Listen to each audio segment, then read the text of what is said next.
Right out of high school, straight into the military. Realized you'd never be all you thought you could be, and that's how Well, you better tell your boyfriend to back off.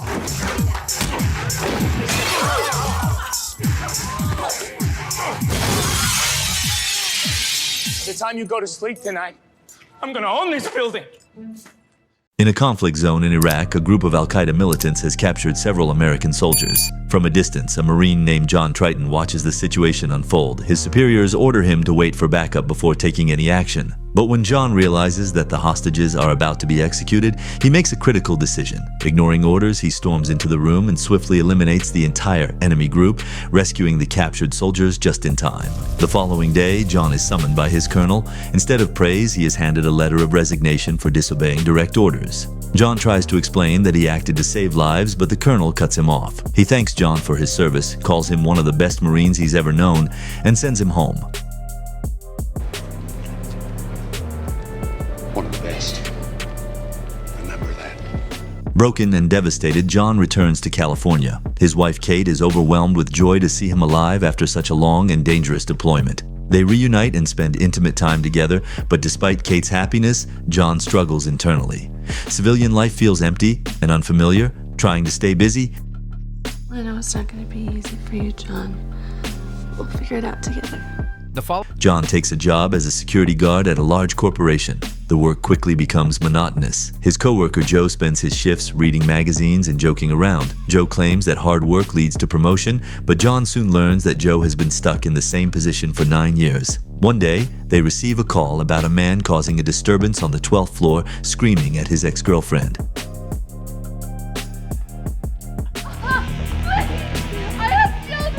John and Joe rush to the scene, and John is forced to physically drag the man out of the building. When the man's bodyguards arrive, he mocks John, provoking a fight. The situation escalates quickly. John effortlessly defeats the bodyguards and throws the man out through a building window. Enraged, the man threatens to get John fired before leaving. Unfortunately, his threat becomes reality. John's actions cost him his job, his first and last day as a security guard. The same diamonds that were delivered just 24 hours ago.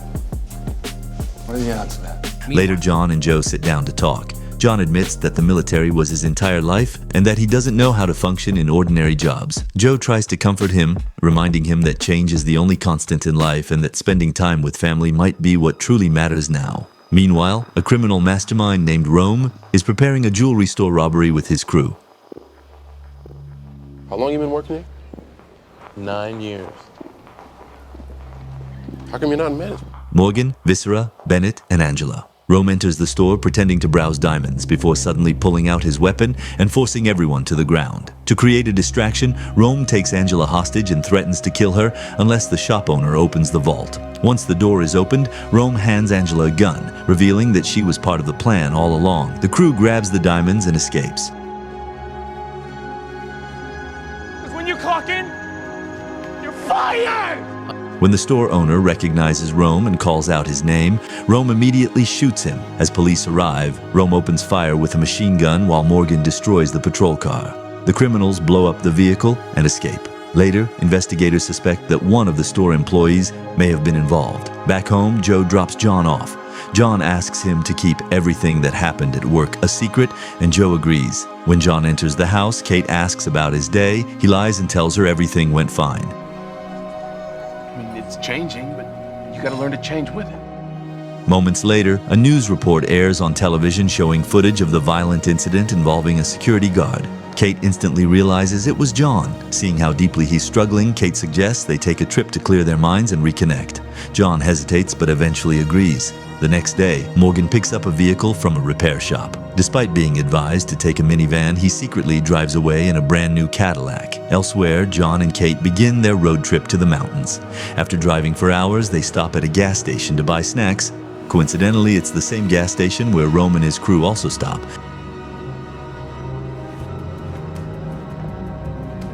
I've gained control. John enters the store alone while Kate stays in the car. While Rome is filling up the gas tank, a police car suddenly pulls into the station, instantly making the criminals uneasy. The officer doesn't recognize them and casually starts talking to Rome. Inside the store, the rest of the crew watches nervously. As the conversation drags on for no clear reason, Morgan grows impatient. Without warning, he walks up behind the officer and shoots him in the head. With no other option left, Rome immediately opens fire on the second officer. Hearing the gunshots outside, John moves to investigate, but before he can react, Bennett strikes him from behind, knocking him unconscious. I've been thinking a lot about it. At the same time, Angela shoots the store clerk as the criminals rush out of the store. They decide to escape using John's truck. That's when they notice Kate sitting inside the vehicle. Seeing an opportunity, they take her hostage to use as leverage in case the police intervene. As John slowly regains consciousness, he watches helplessly as Kate is dragged away by the group. When John finally forces himself to stand, Morgan fires at the gas tank, triggering a massive explosion that engulfs the station. Miraculously, John survives the blast without serious injury. He crawls out just in time to see the criminals speeding away. John helps the wounded officer inside the patrol car, grabs the radio to call for backup, reports the situation, and immediately begins pursuing the criminals. Rome realizes they're being followed and orders his team to open fire.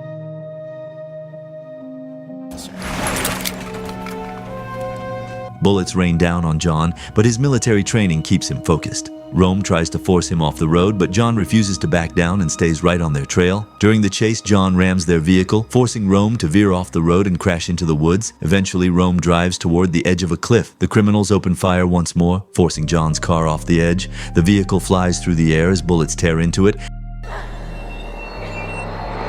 exploding midair before crashing below. The criminals assume John is dead, but they're wrong. John had jumped out moments before the explosion. At the crash site, Kate screams in panic, accusing them of killing her husband.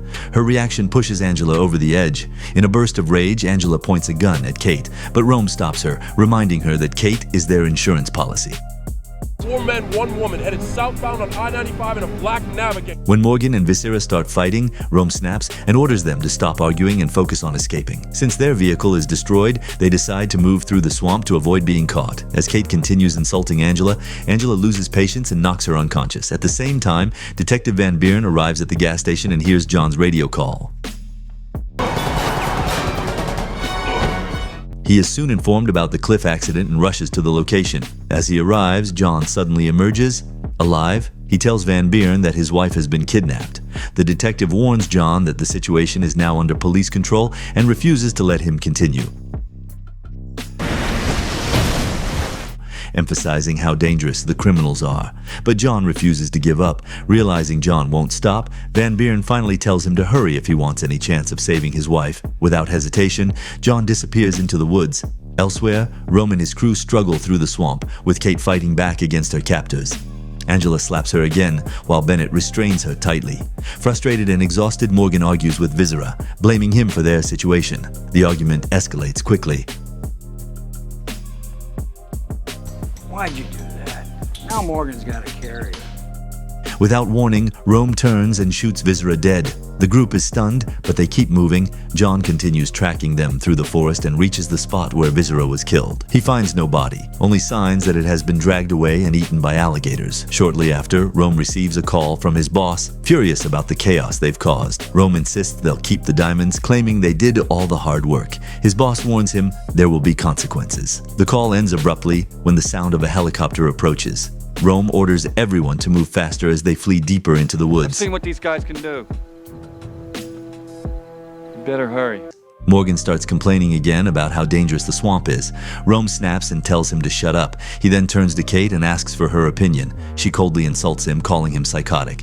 Rome smiles and tells her she's beautiful, saying he might have had a chance with her if Angela weren't around. Meanwhile, John reaches a clearing and senses something is wrong. Suddenly, a net snaps up beneath him, trapping him. He reacts instantly, cutting himself free. You think they're hungry? Not anymore. Before he can move, a man steps out, aiming a gun at him, accusing him of being a cop. John tells the man he is not a cop. When the man refuses to believe him, John forces him to drop his weapon. He begins explaining that he's searching for his wife, but before he can finish, another man strikes him from behind and knocks him unconscious. Meanwhile, the police close in on the area where the criminals are hiding. Kate tries to scream for help, but Bennett quickly covers her mouth, silencing her. Later, John regains consciousness inside a shed, tied to a chair. Air show's over. Let's get the hell out of here. Two men stand over him, convinced he's an undercover cop sent to arrest them for their illegal activities. John repeatedly denies it, but they ignore him and begin torturing him. Realizing he needs another approach, John pretends to confess. He claims that he is a cop and that his team is tracking his location through a GPS signal. Panic spreads across their faces. You're insane. Seizing the moment, John suddenly overpowers one of the men. He breaks the chair he's tied to, freeing himself. He knocks one man unconscious and engages in a brutal fight with the other. After a violent struggle, John defeats him as well and escapes the shed. Back in the forest, John realizes he has lost sight of both Rome and his wife. Still, he refuses to give up and continues moving forward. Eventually, he reaches a river and spots Rome and his crew entering an abandoned hut with Kate. Inside the hut, the criminals discover that the electricity isn't working. Rome orders Morgan to find a generator. Morgan refuses at first, clearly terrified. He then awkwardly brings up an embarrassing childhood memory, causing the others to laugh at him. Humiliated, Morgan finally agrees and heads out to search for the generator. He finds it and manages to turn it on. At that moment, John sneaks up behind him, and the two engage in a brutal fight. I got choppers buzzing around here. I got you sneaking up our asses. Morgan smashes a bottle over John's head, but John regains control and kills Morgan with a blade. Shortly after, Rome steps outside to make a phone call, arranging for a vehicle and a working boat at the marina to secure their escape. He then sends Bennett to check on Morgan, who has been gone too long, and to start a nearby stranded boat. As Bennett steps outside, John ambushes him. Another intense fight breaks out. After a violent struggle, John overpowers and kills Bennett. He hides both Morgan's and Bennett's bodies beneath the hut. At the same time, Detective Van arrives nearby. He tells John to step aside and let the police take over, but John refuses to back down. With no other option left, Van reluctantly gives John permission to finish it his way. Out there with a hockey mask and a hatchet. John cuts the power to the hut as a distraction, allowing Kate to escape. However, Angela quickly catches up to her and the two women engage in a fierce fight. Kate briefly gains the upper hand, but Angela regains control and captures her again using her weapon. John climbs through a window and enters the room where Rome is waiting. Just as John confronts him, Detective Van steps inside and orders Rome to drop his weapons. Van demands the diamonds. Without hesitation, Rome suggests that Van shoot John if he wants them. To John's shock, Van slowly turns his gun toward him. It is then revealed that Van has secretly been working with Rome, ordering him to return the stolen diamonds. Van hesitates for just a split second, and that hesitation is enough. John lunges forward, grabbing Van and using him as a human shield as Rome opens fire. In the chaos, Rome manages to escape and reunites with Angela, who still has Kate captive.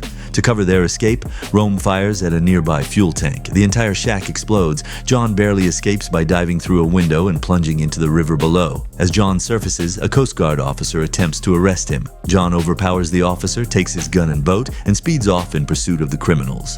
Meanwhile, Rome steals Detective Van's car and flees. Police quickly locate him, forcing him to abandon the vehicle. With no options left, Angela approaches a truck driver on the road asking for help. Moments later, she kills him, and they continue their escape. While traveling by boat, John hears a radio report about the murdered truck driver. He immediately recalls the conversation he overheard earlier and realizes where they're heading. Rita's Marina, John changes course and heads straight there. Give me my damn diamond!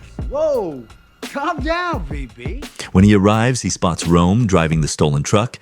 John jumps onto the vehicle without hesitation.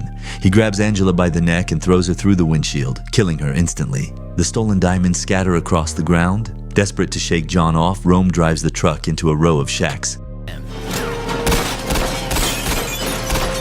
John manages to hold on briefly, but is eventually thrown free as the truck crashes into a building and explodes. Rome escapes on foot, abandoning the truck, leaving Kate handcuffed inside.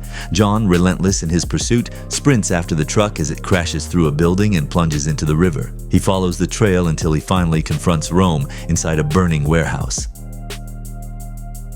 I'm John Triton. Shut up! The two men engage in a fierce and brutal fight. John relentlessly overwhelms Rome, delivering heavy blows and refusing to back down. In the end, John gains the upper hand and throws Rome directly into the flames. Turning his attention back to Kate, John notices she is still trapped inside the sinking truck. Without hesitation, he dives into the water, pulls her free, and drags her to safety. He immediately begins CPR. After several tense moments, Kate suddenly gasps for air. She begins breathing again just as they start to believe the nightmare is over. A severely burned Rome emerges from the fire, barely alive but driven by rage. He attacks John from behind, wrapping a chain around his neck and trying to strangle him. John struggles but manages to grab hold of the chain. Using all his strength, he turns it against Rome, slicing his neck and finally ending him for good. With the danger gone, John and Kate collapse into each other's arms. Overcome with emotion, they share a tender embrace that turns into a heartfelt kiss. As police sirens approach and officers arrive at the scene, John, exhausted but relieved, jokes that they should have gone to the beach instead. Kate laughs.